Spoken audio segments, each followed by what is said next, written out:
Hello everyone! Ayan, so for today's video ay tara at samahan niyo po ako magluto nitong ating napakasarap na adobong paanang manok. And syempre lalagyan po natin yan ng sili para may konting sipa at talagang mapapa-andirize ka nito. So ayan na nga guys, so pinakulaan lang natin dyan yung ating paanang manok. At syempre nilagyan na natin yan ng sangkap ng pamintang buo and konting luya para pangtanggal lang sa dito sa ating paa ng manok. At pagkatapos, syempre, huhugasan lang natin yan ng bahagya. Ayan. Tapos, magigisa na tayo dyan ng ating mga bawang at sibuyas. So, napakadali lang po nitong lutuin and syempre talagang nakakamiss din pong kumain ng ganitong ulam. Pwede pang ulam, pwede din pong pang pulutan. Charot. So, na nga, lulutuin lang natin dyan yung ating mga bawang at yung ating sibuyas. Naku, pag naamoy nyo na yung amoy ng ating aroma ng ating mga sibuyas at bawang, pwede na natin dyan ilagay yung ating pinakuluan na paa ng manok. Ayan. Para luto na at malambot na rin po yung ating chicken feet yan.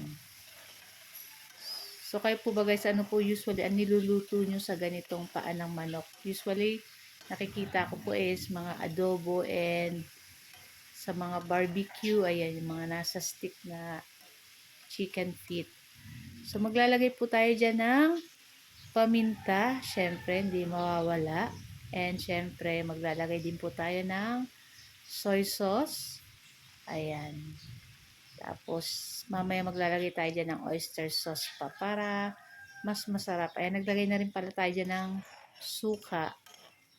Tapos, sinaluhalo lang natin yan ng ganyan. And maglalagay na tayo ng oyster sauce para mas masarap at malinamnam itong ating lulutuing chicken feet adobo. Nako, naaamoy ko pa lang is nagugutom na naman uli ako. So, ayun na nga, naglagay lang tayo dyan ng mga siguro mga 1 or 2, 2 kutsarang oyster sauce. Ayan, nako, mabibilit na naman tayo guys. Ayan. At pagkatapos ay haluin po uli natin yan. So, papakati-katihin lang natin yung sabaw kasi masarap po medyo malapot-lapot yung sabaw nito at nagmamantika. Yan. So, naglagay rin po pala tayo dyan ng dahon ng laurel. Ayan. Hindi ko na nabidyohan kanina. At syempre, pagkatapos, ilagay na rin natin dyan yung ating 2 pirasong siling pangsigang para maanghang-anghang naman itong ating chicken adobo. Chicken feet adobo. Ayan. So, naglagay rin po pala ako dyan ng 1 teaspoon na sugar para pang balance dito sa ating niluluto. At nakakadagdag pa po yan ng sarap kasi nandun yung nag-aagaw yung alat at medyo may konting tamis. Konti lang naman pero optional. Kung ayaw naman pong lagyan, okay lang din naman. So, yun nga, okay na to guys. Pwede na natin patayin yung apoy. Nako, ilang kanin na naman kaya mauubos na natin ito guys. Nako, sarap!